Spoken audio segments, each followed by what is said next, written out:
안녕하세요. 이번 시간에는 수능 영어 듣기 유형 중 목적 파악 문제를 공부하겠습니다.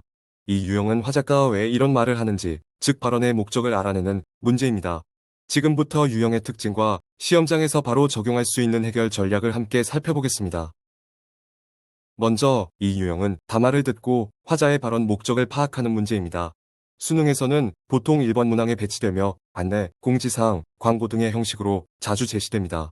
대표 발문은 다음을 듣고 남자 혹은 여자가 하는 말의 목적으로 가장 적절한 것을 고르시오. 입니다. 여기서 가장 중요한 점은 무엇에 대해 말하는지보다 왜 이 말을 하는지에 주목해야 한다는 것입니다. 즉, 소재를 듣는 문제가 아니라 화자의 의도를 듣는 문제라고 이해하면 됩니다. 이제 해결 전략을 보겠습니다. 목적 파악 유형의 담화는 대체로 인사, 화자 소개, 배경 설명, 목적 제시, 세부 정보, 재진술, 맺은 말의 순서로 전개됩니다. 순서 중 배경 설명이나 재진술은 문제에 따라 나오지 않는 경우가 있으니 참고하시기 바랍니다. 전형적 담화 구조에서 중요한 것은 정답이 되는 목적은 보통 세부 정보가 나오기 전에 먼저 제시된다는 점입니다. 그래서 첫 번째 원칙은 일정이나 방법 같은 구체적 정보가 나오기 시작하면 그 직전 내용을 근거로 판단한다는 것입니다.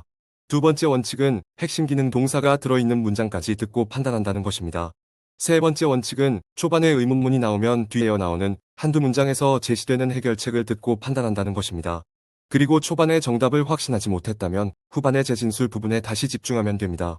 또한 시험장에서 집중해야 할 시그널도 있습니다. 대표적으로 However, 같은 역적 표현, 명령문, 그리고 will help you. 같은 해결 제시 표현이 있습니다. 이런 시그널이 나오면 지금 이 목적이 드러나는 구간일 가능성이 높다고 생각하면 됩니다. 이제 핵심 기능 동사를 보겠습니다. 핵심 기능 동사란 담화의 목적을 직접 드러내는 동사를 말합니다. 목적 파악 문제에서는 이 동사가 들어있는 문장이 정답 판단의 중심이 됩니다. 기출에서 자주 보이는 동사는 4가지 범주로 정리할 수 있습니다. 첫째, 공지, 발표형으로, Inform, announce, 그리고 경우에 따라 decide to, 가 있습니다. 둘째, 안내, 소개형으로 tell, let you know, 가 있습니다. 셋째, 요청, 당부형으로 ask, request, 가 있습니다. 넷째, 권유, 독려형으로 encourage. 가 있습니다. 여기서 주의할 점은 이런 기능 동사들이 보통 I'd like to, we'd like to, I want to. 같은 완곡한 표현과 함께 등장한다는 점입니다. 하지만 진짜 중요한 것은 앞에 완곡 표현이 아니라 그 뒤에 오는 기능 동사입니다. 예를 들어 I'd like to ask, 에서 중요한 말은 ask. 이고 I'd like to announce, 에서 중요한 말은 announce. 입니다. 따라서 학생들은 공손한 말투보다 실제 목적을 드러내는 동사에 집중해야 합니다. 마지막으로 이 유형을 익힌 뒤에는 어떻게 공부해야 할지 보겠습니다. 먼저 기출문제 영상을 보며 실전처럼 문제를 풀어보는 연습을 합니다. 그 다음에는 분석 영상을 보며 내가 어디에서 판단을 놓쳤는지 점검합니다. 이후에는 인쇄한 기출문제에 오늘 배운 해결 전략을 직접 적용해 보아야 합니다.